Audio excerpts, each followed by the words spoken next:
Reflections. There are some rules for reflections that you could memorize and apply, or you can also use counting methods for finding your new image if you have the old image and you know what line you're reflecting in.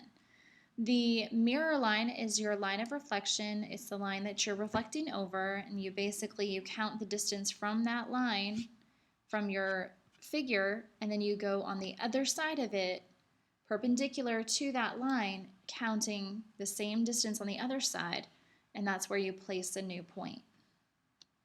Here are the rules for some very common reflections. It's common to reflect in the x-axis and the y-axis.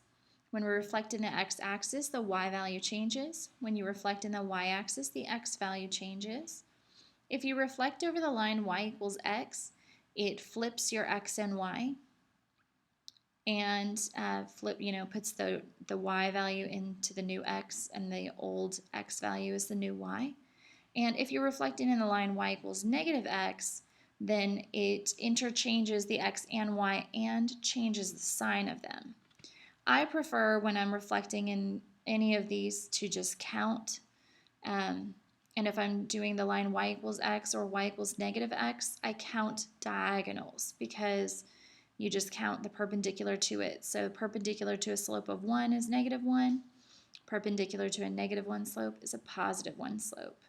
So those are pretty easy to count diagonals for. We are graphing the reflection of this image on the line that is listed there. So I'm going to kind of highlight what we're reflecting in. Here we're reflecting in the y-axis. Over here we're reflecting in the x-axis. And so the figure on the left side of my screen here, when we reflect it, it's entirely going to be on the right side of my screen. But this one over here, F was below it, will now be above it. And then E was above, it'll now be below. So you'll see it kind of flips over the line, where if you folded along the line, the old would match up with the new. So B is 2 to the left, so the new B will be 2 to the right, so that'll be B prime. And then A, 1, 2, 3, 4, 5, 1, 2, 3, 4, 5 for A prime there. Then C, 1, 2, 3, 4, 5, 6, 1, 2, 3, 4, 5, 6. So there is C prime, and this would be the new figure. And you could do dotted or solid lines. I don't want that line, whoops. Let's do this line. So again, you don't have to use dotted lines. I'm just using them to make it where you can tell the old versus the new here. On the right side image, D is 1 above, so it will now be 1 below the line, because that would be perpendicular to it. So there we go, there's D prime. F is 1, 2, 3, 4, 1, 2, 3, 4. So it was 4 below, and now it's 4 above. E, 1, 2, 3, 4, 1, 2, 3, 4. I think I miscounted. 1, 2, 3, 4. 1, 2, 3, 4. Oh, good, okay. They were the same distance away. I got worried that I was miscounting. Do not miscount. Very sad to miss it from not counting correctly.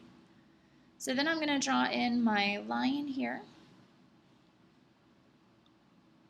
connecting the dots. There we go. You can see if we were to fold along the green line, D and D prime would match up, F prime and F would match up, E and E prime would match up. Same with if we folded along the y-axis here, B and B prime, A and A prime, C and C prime, they would match up.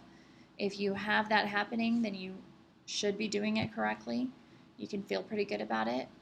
Right here, we're going to reflect over the line y equals x, so I do need to plot that in there. It goes through the origin, has a slope of 1. So I'm going to put a bunch of points on the line here, and adding a few points that direction as well. So this would be the line y equals x. I'm going to draw it in.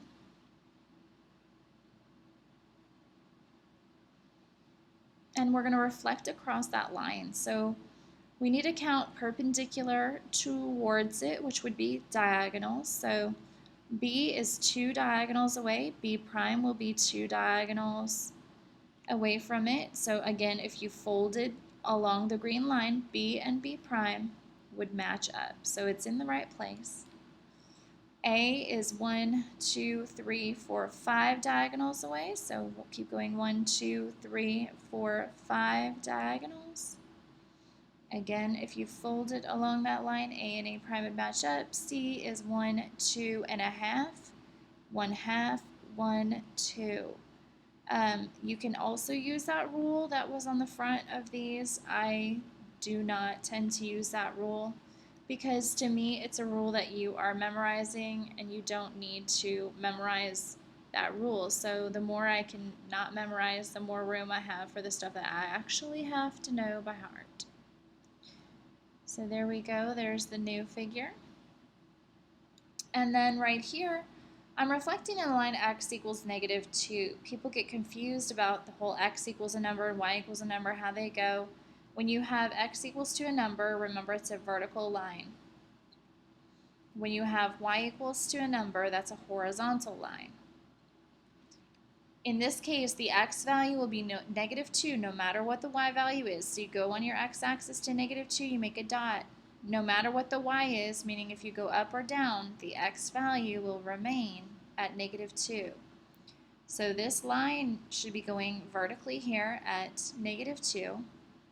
I'm going to draw in my mirror line that I'm using here. There we go.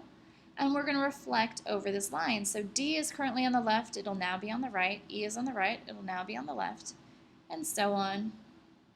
So then you just count. Again, you're counting horizontal because this is vertical so that you can be perpendicular. There'd be D prime. 1, 2, 3, 4, 1, 2, 3, 4. This would be F prime. 1, 2, 3, 4, 5, 6. 1, 2, 3, 4, 5. And then I'm just going to act like it fit and space it about 1 outside of there for E prime. And then connect your dots. Make that a little bit wider. There we go. Okay, so E to F to D, back to E.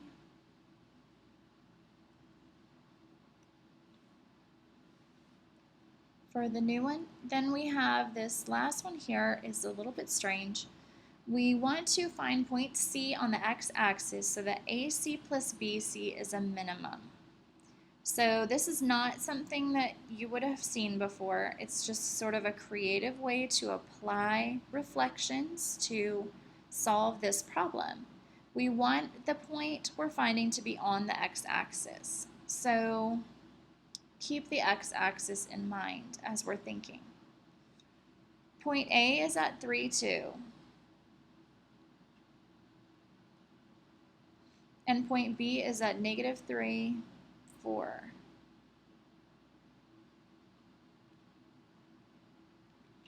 We're not talking about just connecting A and B. We're talking about putting a point on the x-axis so that if you connect that point to B and you connect that point to A, that those segments that would connect it will be the shortest possible when you add those together. So like if I had a point over here, then, connected with B and with A, that would be very much longer than if I had a point like over here, where there are shorter connections.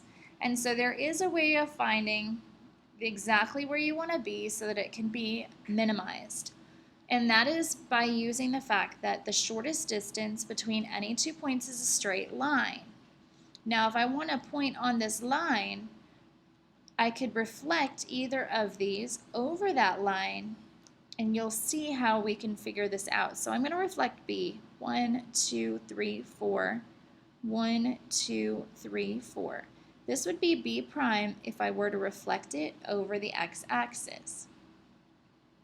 Now you can see that if I connected A to be prime, it would go through a point on C, or on, this will be point C, on our x-axis. This is the shortest route from A to B prime. If I reflected this piece of the line over the x-axis, then you would see that that piece of the line would match this connection from C to B. So you can see that those segments are the same. And so if we put this segment and this segment together, it's the same as this segment and this segment. And that will actually be the shortest route that you could take. Again, you could do this also by reflecting A. You would get the same point on that x-axis.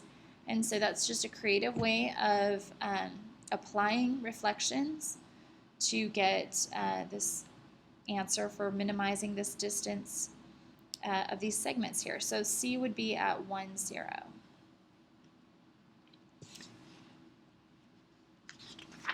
And I think that's all for reflections. Yes, that's all of the reflections we're going to talk about.